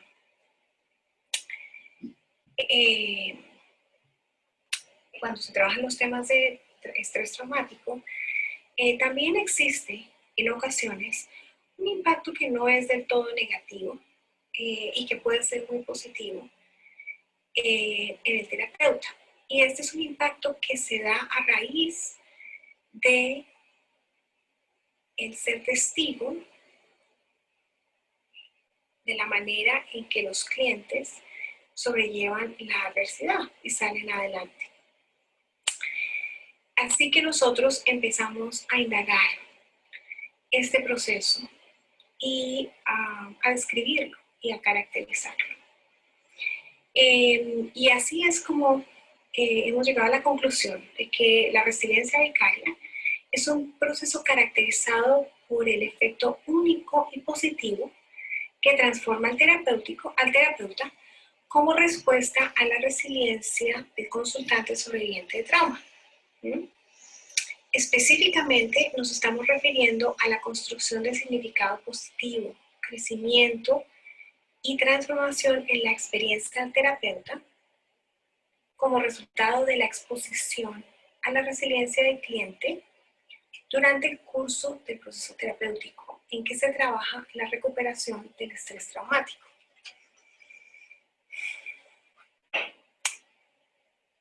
Los temas principales que han surgido en nuestras investigaciones en Estados Unidos y en Colombia con terapeutas que tienen esta especialidad en estrés traumático son los siguientes: la reflexión sobre la capacidad humana para sanar, la reafirmación del valor de la terapia, la recuperación de la esperanza, la reevaluación de la dimensión de los problemas personales, el entendimiento y valoración de las dimensiones espirituales de la sanación, el descubrimiento del poder sanador de las redes sociales, el crear conciencia en el público profesional y no profesional sobre el impacto en múltiples dimensiones de la violencia por medio de trabajos escritos y por medio de presentaciones orales.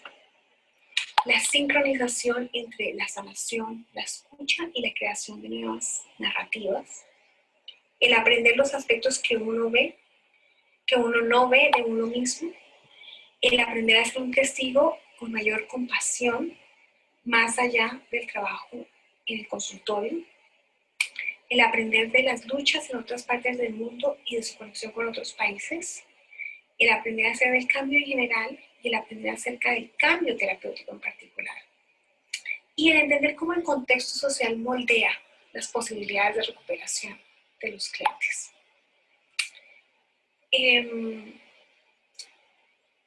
Nuestras investigaciones con terapeutas se han desarrollado a nivel local en la ciudad de San Diego, a nivel nacional en Estados Unidos y a nivel internacional en Colombia. Y hemos trabajado obviamente con terapeutas que hablan más de un idioma y que han trabajado con clientes de todas partes del mundo. Nosotros creemos que además de seguir atendiendo y de seguir aprendiendo a manejar todo lo que tiene que ver con el impacto negativo de la fatiga por compasión o del trauma secundario o del trauma vicario, es necesario también darle cabida y espacio a los procesos de crecimiento personal que se desarrollan cuando uno es testigo de la manera en que otras personas superan sus adversidades. Y especialmente cuando uno es testigo en el contexto de una relación tan cercana e íntima como es la relación terapéutica. Nosotros creemos que este tipo de aprendizaje se da en otro tipo de relaciones cercanas, no necesariamente terapéuticas, y esperamos que podamos ir expandiendo la aplicación de este concepto en otros ámbitos. Muchas gracias.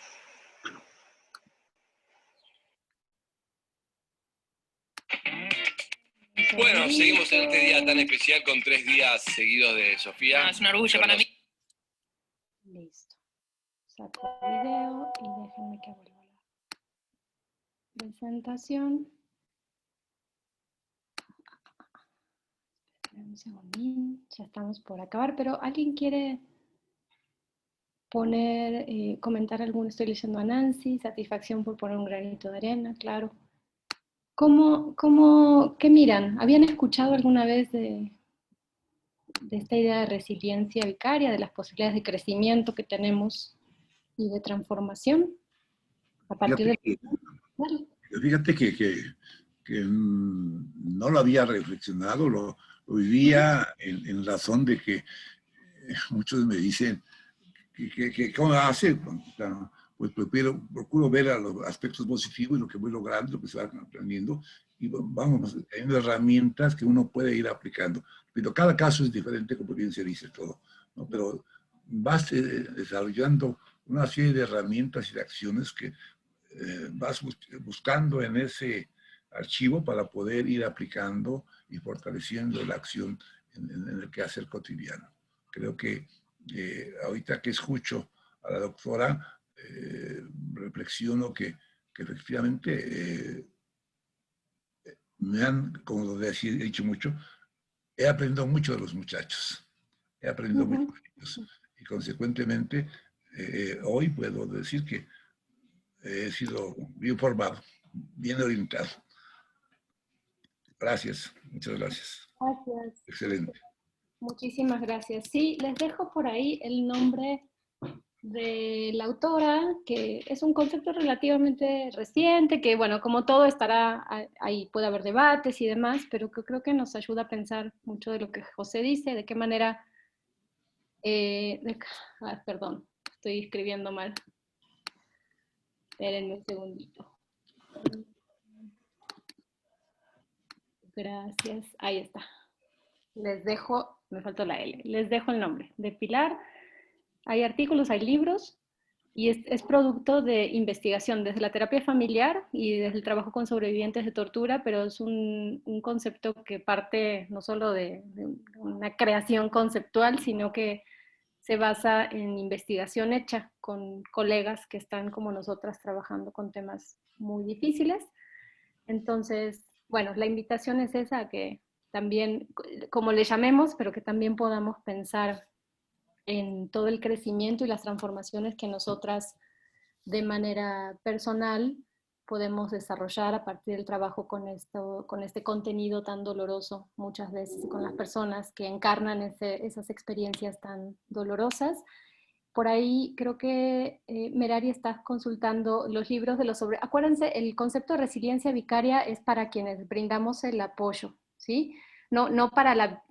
Permítanme decir la palabra directamente, no para la víctima directamente, no para la persona que vivió tortura, la persona que vivió violencia siendo migrante, etcétera, etcétera, sino el efecto positivo y único que tiene el estar en contacto con esas historias que han vivido de manera directa otros y otras. Entonces, creo que también, cerrando ya un poco la pinza de lo que hemos hablado durante 4 sesiones, nos conecta mucho con recursos, ¿sí? Con nuestros propios recursos también, y no solo pensar que los impactos de estar haciendo el trabajo que hacemos cada día, que nos levantamos y hacemos cada día, son efectos o impactos vinculados a aspectos patológicos, negativos, o sí, como más en la lógica de dolor para nosotras y para nosotros, o de desgaste, que sí, por supuesto ahí está, y por eso la importancia de los planes de autocuidado y de cuidado colectivo, pero también ver aquellas partes que nos han fortalecido en este camino que escogemos cada día a nivel personal y laboral.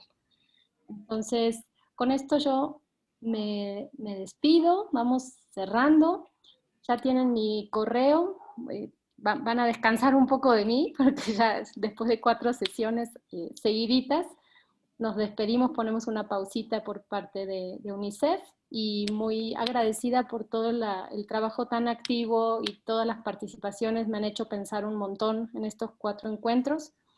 Y a la orden también, ¿no? Sigamos armando equipo porque está muy difícil el contexto, entonces lo que nos conviene es enredarnos y trabajar juntas y juntos, ¿sí? No lo perdamos de vista. No hacemos, es como dice una gran colega muy querida, nada todo y nada solas. Entonces hagamos equipo y estamos a la orden por parte de UNICEF. Un abrazote muy grande. Nos estamos viendo. Gracias. Muchas gracias. Gracias, maestra. Yo, la verdad, pues no había entrado como en 3 clases, no entré, pero le seguí por YouTube. Entonces, Qué bueno. Ahí anduve y pues ahorita ya me puse, abrí un pequeño espacio aquí en el trabajo, pero ya entré a la hora de la clase. Sí. Muchas gracias y he querido comentar, perdón, sobre, he estado siguiéndole todo, por eso opiné en su momento. La verdad que estos múltiples consejos, se podría decir, lo tomo como consejos para en apoyo en otras personas que lamentablemente les cuesta o les va a costar trabajo levantarse de una psicoemoción. Pero con estos apoyos que usted nos está dando, pues la verdad que es muy útil y hay que aplicarlo, ¿no? Muchas gracias, Imer, pero es algo que armamos juntas y juntos, ¿no? O sea, lo estamos armando juntas y juntos, por eso a mí me gustó mucho escucharles. Ustedes tienen mucho camino andado, muchas experiencias sumamente valiosas y de verdad que nos enriquece, lo digo a título personal, pero también institucional, nos enriquece mucho escuchar todos los saberes, experiencias, ¿no? Del día a día que ustedes han compartido acá y nada, ojalá podamos seguir en diálogo, ¿no? Y intercambiando un montón de... Me quedo con muchas ganas, es un grupo muy grande, entonces seguramente en otro contexto podríamos tener espacios de mayor intercambio, incluso entre ustedes, ¿no? Muchas y muchos están trabajando en temáticas y con poblaciones muy afines y a veces ni siquiera conocemos de esas buenas prácticas que hay a nivel local. Entonces, la invitación es esa, no cerremos la puerta, quedamos al habla y con mucho entusiasmo para seguir trabajando juntas en esto, e ir transformando poquito a poquito. Muchas gracias, Imer, por tu participación el día de hoy y por haber seguido las grabaciones que de manera muy atinada el Consejo está subiendo para que puedan darle seguimiento. Muchas gracias, doctora Carmen, si anda por ahí, y Muchas gracias por tu apoyo, por tu participación. Es como siempre muy enriquecedor toda la capacitación. Muchas gracias a todos por conectarse. Y nada más un breve comercial. La evaluación es a través de un examen. No se está haciendo link de asistencia porque no todos se pueden conectar de manera sincrónica. Entonces, al finalizar, a finales de agosto, después de las 4 sesiones que nos faltan, se les enviará el examen al correo y si tienen el 80% de aciertos, ya se les mandará su constancia de este componente de la capacitación. Muchas gracias a todos. Muchas gracias, Marina. Que sea bonita tarde. Gracias. Gracias. Adiós. Gracias, buenas tardes. Buen día a todos. Hasta luego. Muchas gracias. Excelente tarde.